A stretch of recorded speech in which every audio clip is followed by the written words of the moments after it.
So a bit about me. So hi, I'm Liebetrau. So I studied at Perth University, did a Bachelor of Arts and Honours in Fine Art.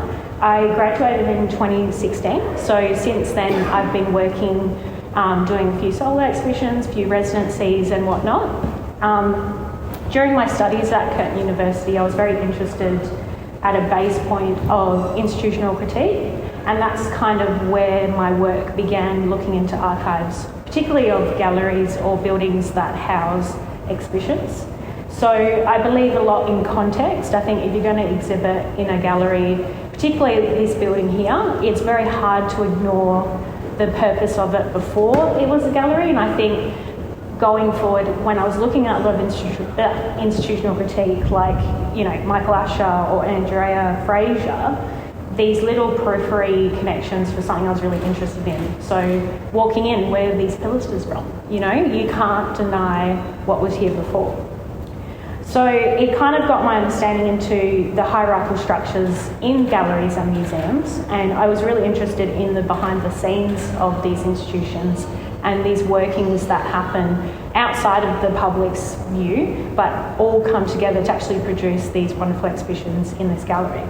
So I came to a point where I decided to apply for a residency at PICA in 2021. A few people had nudged me and said, you need to give it a go. And I was really keen to. I was wanting to apply for many years. I just wasn't sure yet what my outcomes were, and I felt I needed to, you know, explore a little bit about my practice and everything like that. And it's from that point that archives became a really crucial part of my investigations. So I completed an 8-week studio residency here in 2021.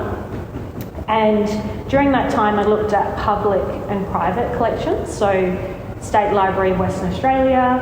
I even went to the Welsh Pool Collections Facility, part of WA Museum Boorloo, to see what information they had. And this was actually a good 6 months before my residency started. So I like to have a really good understanding before I begin. So I spoke to a lot of different researchers, collections, State Library, also went to the Museum of Perth. They had a small publication as well.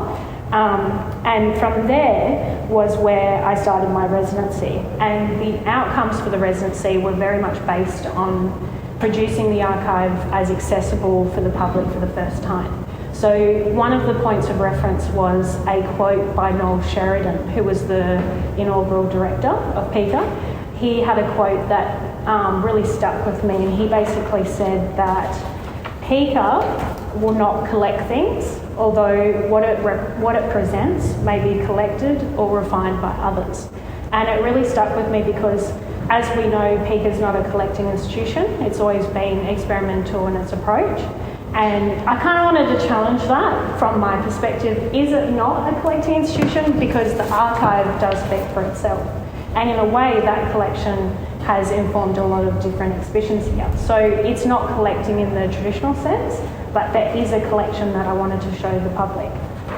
So I looked at a few different artists, such as Sarah Rodrigari. She had a show at Carriageworks in Sydney in 2021. The work was called On Time, and it basically developed through interaction with casual workers at Carriageworks. And within the gallery, she had 12 clock hands that were forged from steel, placed in an abstractive clock face formation, each representing an hour of time. So when I started, I was really keen to talk to the workers or the gallery attendants at the gallery about their history, and one of those was Carolyn Forsberg, who's at the front desk right now. She's been working here for almost, I think, well over 10 years, and she has always been interested in the history and the heritage, and I knew out of everybody she would have her own understanding and approach, and I'll talk a little bit about that later. So I spoke with Carolyn during my residency, and then I also looked at an artwork from Documenta 14 in Germany in 2016, and that's by Stefanos Tavopoulos, called The Precarious Archive. So what he did was he created a long-term project centred around a collection of 900 images, and the result of 10-year research into public and private archival institutions. And how he presented that was performers had white cotton gloves. Oh, here it is. Perfect timing. The performers basically were showing each person that came in this archive, not speaking, just basically providing that knowledge. And that's how I wanted the residency outcome to be. So at the end of the residency, for the talk, had Margaret Moore, who was a fantastic person to sit next to. And I brought the archive into the studio for people to put some gloves on, get involved, have a look. And it allowed a lot of people who'd been interested in the site a chance to look at this, because I'd had a few messages from people saying, oh, so glad like this has been brought up, so happy to hear the past is coming to the fore. And a lot of this history isn't known by the current generation, because we're talking a period of 80s, 90s in Perth. A lot of the practitioners and also the critics of that time have either moved interstate or passed on. So this is bringing this archive to a new generation to also think about, okay, that building over there, that's PICA, it was a boys' school, you know, because sometimes people walk through the cultural centre sort of a bit glazed over, not sure of these buildings that were here, but were built a long, long time ago, like with the penal colony. So the history of this building, if you're not aware, was the Perth Central School. 1896 was when it was built. It was actually only officially opened in 1897. John Barrett Leonard, who was one of the first curators of some exhibitions here in 1990, post its period of the school, he created a show called A Spatial Central Location, and it's something, basically a publication I read a lot, mainly because it was a really exciting show for me as a site-specific artist, because the artists were asked to respond to the building and the architecture, much like the Judy Wheeler Commission. And he talked about the historical value placed on a formal white cube gallery as a contextual setting for the display of art, which is essentially what I do. The artists were given the opportunity to look at, I guess, the building pre-architectural refurbishment. So during that period, pre-1991, it was actually refurbished again. So prior to that, there'd been a few shows such as Pilasters. Ted Snell had curated a show based on the pilasters in the building. And then the Spatial Central Location exhibition was an opportunity for artists to sort of get involved, take down walls, paint walls, and then they were going to redo it again. So it was closed actually for a period of 6 months after 1990 and was opened officially in 1991 through the Honorary Ian Taylor at the time. So one of the artists in that show, and you would have seen the picture there, so Paul Hay, he had a artwork in one of the galleries or studios, and he'd written on the chalkboard. So these chalkboards were still in the studios upstairs at the time, and he basically wrote, "This is not a neutral space," and he was considering the transition of the building between the two, the jarring sort of juxtaposition between a school, a gallery, and what comes in between. So when he wrote, "This is not a neutral space," it stuck with me for a while, and I wrote it on a whiteboard, a bit of a contemporary spin, in my studio as a statement, because no space is ever truly neutral. We know that. It doesn't matter if it's a gallery or if it's library, even if someone's home. Every kind of building you step into has some sort of history or memory. And even galleries, no matter how commercial they can be, they're not always neutral. There's always a history there. So that's a bit of context into me and what I was interested in. So in terms of the history, what do we know about this building? So in 1896, and then Tuesday 19th of Jan 1897, Minister of Education Edward Whitnam opened the school, the Central Public School, officially. And historically, if you know much about the gold rush or Perth's history, the gold boom caused a massive migration of people to the city centre. So they started to discover gold in Coolgardie, and also Marble Bar. That sort of wealth and profit is basically what built a lot of these heritage buildings that we're sitting in right now. Because if you look at the outside of the building, there's quite a Victoriana approach, there's decorative friezes, very luxurious kind of architecture, and that was because of the money that was available to spend on such fancy, luxurious architecture. However, this building obviously had to be purpose-built for a school. So even though the Victoriana architecture wraps around the building, the function of it was classrooms, a big hallway, and that's kind of what PICA's had to juggle with, that at the end of the day, you're dealing with a school building, but it's also got to fit a different function. So he opened it in 1897, and then it was basically a school from 1897 to 1988. So it was a central school, a boys' high school, and then a technical college, which was absorbed into Waite, Curtin University at the time, and then it was closed officially after that period. It sat derelict or abandoned for quite a while, and from 1975, artist groups such as Praxis, which was a lot of kind of a boys' club, as some of the gals used to say at the time. Praxis met at, and you might know Guy Graysmith, famous artist. They met at his residence in Queen's Rock in 1975 and talked about the need for an institution that could house or present contemporary art to the Perth audience. Media Space was a huge part of that as well. Media Space came together with Praxis. A lot of these guys were all together, all practicing art, and they decided we need to go forward to the government and put a proposal in 1984 to 1985 that was to Mr. Ron Davies at the time. So he was the Minister of the Arts, so our Templeman back then. And Bob Pullman, Janet Holmes-a-Court and Brian Mackay, again famous people that we know of, comprised its original foundational membership.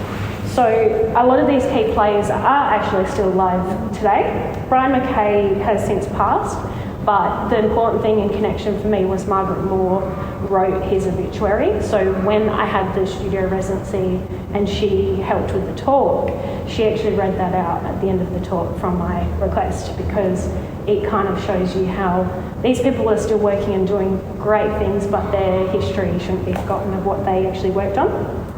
So in 1988 to 1991, it was opened then by the Deputy Premier, which was Ian Taylor, and Noel Sheridan was appointed in 1989. He unfortunately only lasted from, I think, 1989 to 2003.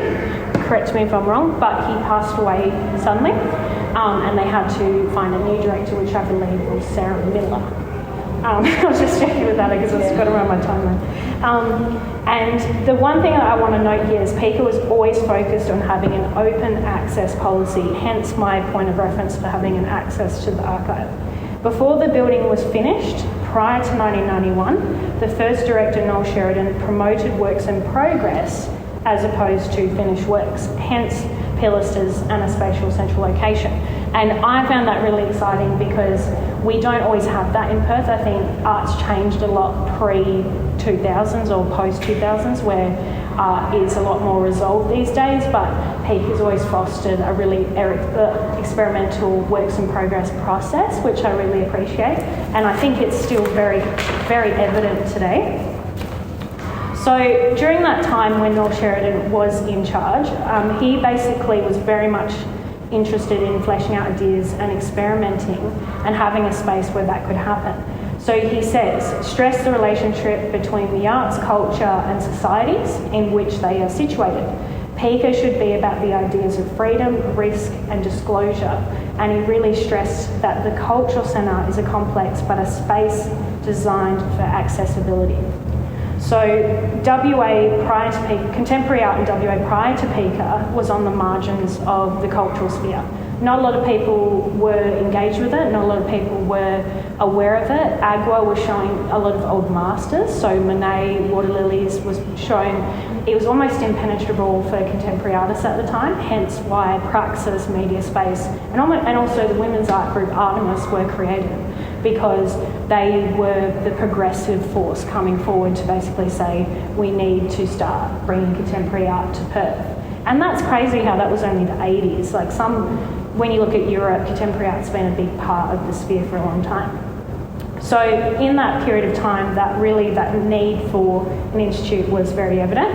And Sheridan actually spent a lot of money in 1990 creating an extensive advertising program and paper materials such as artist books, magazines, audio and video that would plan the Institute's future direction. And that's why on these tables there's so much paper and public materials, because during that period there's a lot of books written, there was a lot of publications.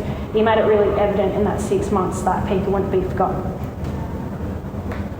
So these pictures here relate to a second segue to my practice here, and that was when I worked with 2 PhD candidates in 2022. Because I'd done my residency and was obviously interested in the archive, I was approached to be a research assistant to 2 Monash candidates who wanted to look into a piece of PICA's archive, Artist Regional Exchange. And no one will know what that is or remember it, and that's a real shame because it was something that had so much promise and potential, but unfortunately funding did not allow it to continue. This particular residency, so I worked with Anka Raju, who is a curator in Singapore, and Bianca Winata Putri, who just finished her PhD. Anka's still working on it. So ARCS occurred from 1987 to 1999 and was a massive undertaking that created an opportunity for cultural exchange between Southeast Asian artists, Australian artists and artists from New Zealand. This 12 years was coordinated for many years by Adrian Jones, offering a chance for different communities to come together, collaborate and create new ways of art making. There was 5 incarnations of this particular exchange, and most of the problems through it was there was a few successes and failures. So the funding was the biggest problem. In the beginning, it began with a massive group of artists, and you might have seen the dingo on the roof picture. So that was one of the first iterations of ARCS by an artist, Adam Boyd. He basically painted a big red dingo on the roof of PICA, which actually was there for 10 years, it just faded away. But it was in relation to Bond Towers at the time. And it was interesting because I think he was talking about, because this was a period where Adam Bond was under scrutiny for obviously what we know is the history of Adam Bond. And in the background of that picture, you might see the Bond Towers there. So the works sit in conversation. And in particular, where PICA sits, you get the skyline behind you. So you picked a perfect public artwork. This was one of the successes of ARCS and is something that a lot of people don't know about. But through this research that I did for 6 months, I've been able to digitise that whole archive for researchers, and actually still to this day we have academics that want to look into that archive, particularly because there's been biennales and there's also the APT, which is the Asia Pacific Triennial, that happens over East, and it's basically the what is ARCS basically was trying to achieve but didn't get there in the end. And some of the people who worked on that was Margaret Moore, Ted Snell, John Barrett-Leonard was also involved, John Teschendorf, names that we would have seen in state collections. All of these people were a part of organising that. And it was decided in 2000-2001 that ARCS could no longer continue. And in the minutes and the committee minutes, a lot of the problems were the size of it. So starting small, starting big, and then slowly but surely it started to peter out. And the problem too was a lot of the Southeast Asian artists were established and a lot of the Perth artists were emerging.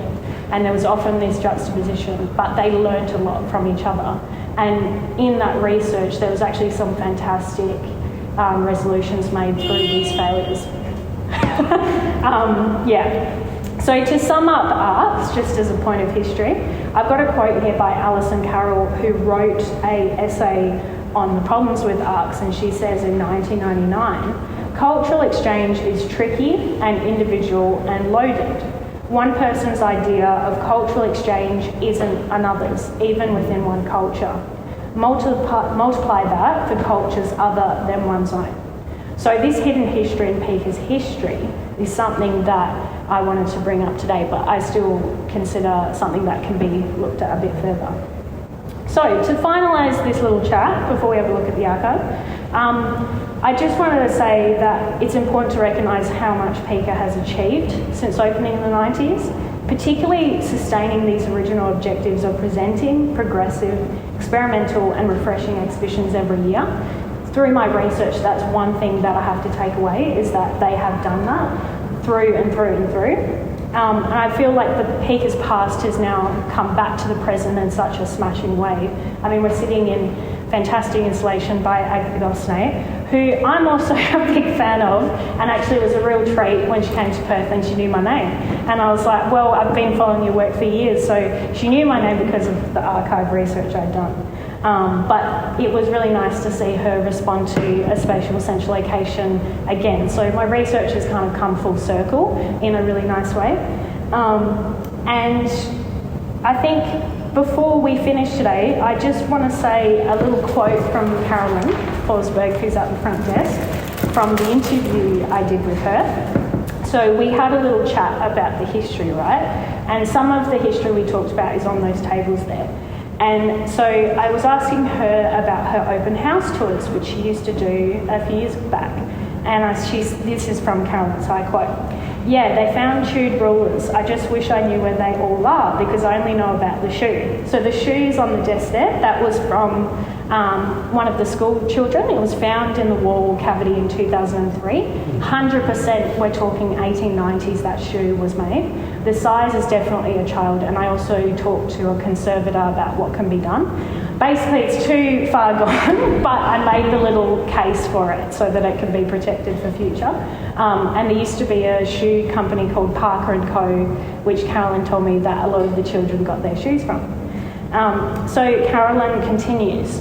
Someone from 1956 in red ink wrote, and this was a letter found in a wall cavity, "Should I say, though you were gone, I dream a little," and it was stuck in the floorboards. It just really kind of humanises this whole space for me because it was gutted. But there were children that came through, and even looking up Trove in the State Library, I found a Perth Boys School newsletter. They used to have a magazine and they talk about where you would buy your shoes. It was Parker & Co, which opened up around the same time as PICA did, the school. It also talks about cough medicine and things like that, which look like they had some pretty intense ingredients in them. And then she says, and then they talked about art exhibitions that they would host downstairs in what's now the main gallery. And the girls would go on trips up to Kings Park and they would make wreaths out of Geraldton wax. And then the boys would go out for runs up and down in front of where the Horseshoe Bridge is. They do their physical activity over there. The boys who were considered deficient would have to wrestle each other on lunch breaks. PICA bar actually is some of those photos on the wall of the boys wrestling at lunchtime. There's so much history. I just love reading about it. And we'll complete there. Thank you so much, guys.